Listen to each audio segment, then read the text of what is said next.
Salut à tous et bienvenue pour cette nouvelle vidéo. Comme vous avez pu le voir en titre, aujourd'hui on va parler d'une collaboration fraîchement sortie dans les bacs, la fameuse Nike SB X Para, sortie le 26 juillet dernier. Et pour dire, cette collaboration était quand même relativement bien remplie. Deux pantalons, deux t-shirts, un polo, une casquette ainsi qu'une paire de chaussettes. Et côté sneakers, on a eu une Blazer Low ainsi qu'une SB Dunk. Mais ça c'était pour le peuple. Ceux qui avaient l'honneur de connaître le grand pied de Para ont eu le droit à une SB Dunk vert canard, limitée à 48 exemplaires monde, et une serviette ou un tapis, je sais pas vraiment, limitée elle aussi à 48 exemplaires monde. Ces chiffres sont sortis sur les réseaux, donc je ne sais pas s'ils sont exacts. Dans un premier temps, parlons de Piet Para ou Piet Jensen, qui est un artiste néerlandais né en 1976 à Maastricht. Il aurait largement pu être un skater pro étant donné son talent sur une planche de skate.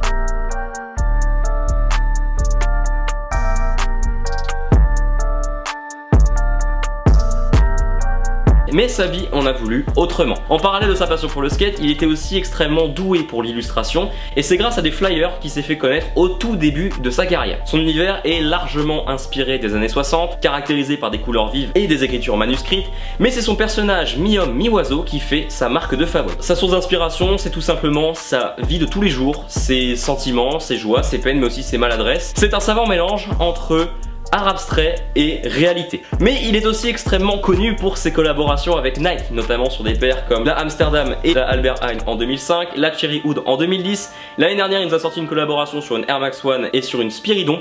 Et cette année, on le retrouve de nouveau sur une collaboration avec Nike. Espérons qu'on en ait une chaque année finalement. Ça ravit tout le monde et ça fait plaisir pendant l'été. Bon, nous allons faire un arrêt sur l'une des paires de la collaboration, la fameuse SB Dunk. Faisons alors un arrêt en 1985. Cette année-là, et s'il vous plaît ne faites pas la blague, si vous avez la ref, c'est bien, si vous ne l'avez pas, c'est pas grave. On a l'apparition de la Nike Dunk. Elle a été designée par Peter Moore et elle a pour vocation à chausser les basketteurs. Mais vous savez ce qui, la même année, va sortir? Une certaine Air Jordan 1 en collaboration avec un certain Mike Jordan, l'un des plus grands basketteurs de l'histoire. Vous imaginez donc bien que notre petite Nike Dunk fait pas le figure à côté d'elle.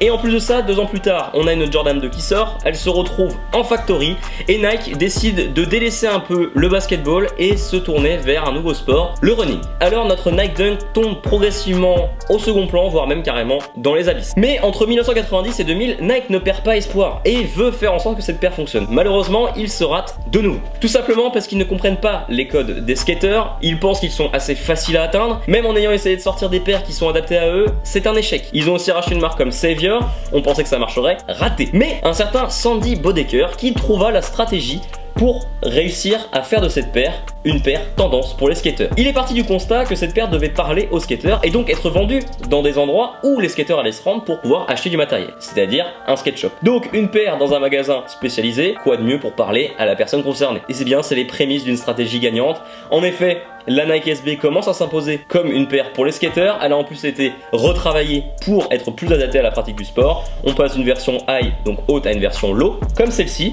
Et ça commence à être un succès. Une team pro commence à se tourner et elle ne se chaussait qu'avec cette paire.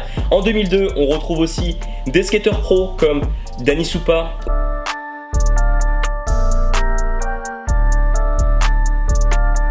ou encore Rhys Forbes, qui font leur propre Nike SB. Et là, c'est une réussite complète. La Nike Dunk devient alors une SB Dunk et c'est les débuts d'une paire de légende. 17 ans plus tard, la paire n'a pas forcément trop bougé.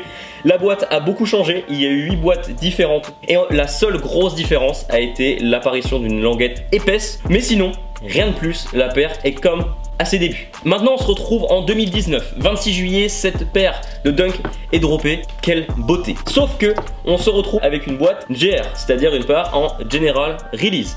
Rien de fou, aucun travail de la part de Para dessus, c'est bien dommage. Par contre, on se retrouve avec un double lacet, petit Nike SB, avec les lacets aux couleurs de la collaboration.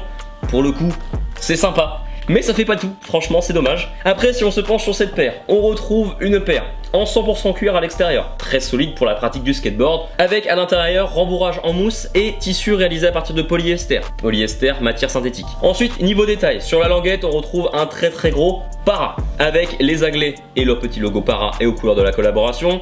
Ici le quadruple souche ou multi-souche comme vous voulez, et le mini souche qui vient relever le tout. À l'intérieur c'est là où tout se passe. On retrouve un motif qui a été spécialement fait pour la collaboration. Sur la semelle intérieure on retrouve le Nike SB X Para. C'est très réussi, ça marche bien. En fait, l'extérieur c'est le calme plat et l'intérieur c'est l'explosion. Au prix de vente, elle était à 105 €. La Blazer était à 85. Maintenant, à la revente, il faut compter entre 200 et 250 € pour cette paire, et pour la Blazer, un peu moins de 200 €. Ça dépend de la taille que vous recherchez. Personnellement, je l'ai payé 240 € tout compris. Je vous avoue que ça me fait un peu mal. Je pensais pouvoir la payer moins de 200 €. Malheureusement, c'est râpé. J'aurais dû me lever le jour de la release. Tant pis pour moi. En tout cas, maintenant si on se penche sur le côté RSE, responsabilité sociétale des entreprises. On en parlait la semaine dernière avec Patagonia, si vous n'avez pas vu la vidéo. Je vous invite à aller la regarder si vous voulez un peu mieux comprendre cette nouvelle branche qui apparaît à l'intérieur des sociétés actuelles. Eh bien, Nike est connu dans les années 2000 pour avoir fermé consciemment les yeux sur le travail des enfants dans ses usines en Chine, en Afrique ou encore au Vietnam.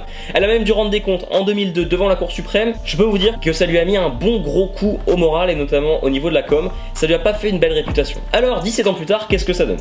Nike s'est largement plus engagée et elle veut donner une image d'une marque qui fait attention à son environnement, et c'est une bonne chose. Ils se sont même engagés contre les nouvelles politiques de Trump qui fait régresser les progrès environnementaux et sociaux. Donc Nike fait en sorte de redorer son blason, et est-ce que toute sa chaîne de production est réellement responsable?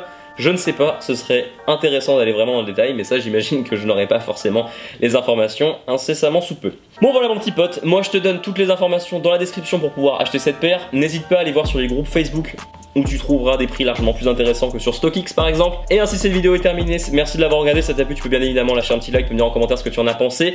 N'hésite pas à me dire si toi tu as pu comme cette paire et qu'est-ce que tu en penses aussi. L'espace commentaire est fait pour ça. Nous on se retrouve sur les réseaux, notamment Instagram, et la semaine prochaine on se retrouve pour une vidéo extrêmement particulière. J'espère que ça va vous plaire. Petit indice, c'est en relation avec cette collaboration et c'est pour moi la pièce manquante à cette collaboration. Je vous laisse avec ça. En tout cas, ce projet va être réalisé avec un vidéaste lillois, c'est vraiment lourd. Il s'appelle Lemzo, je vous mets son Instagram dans la description, allez checker ça, et nous on se dit à la semaine prochaine pour une prochaine vidéo. Je te fais des bisous. Ciao!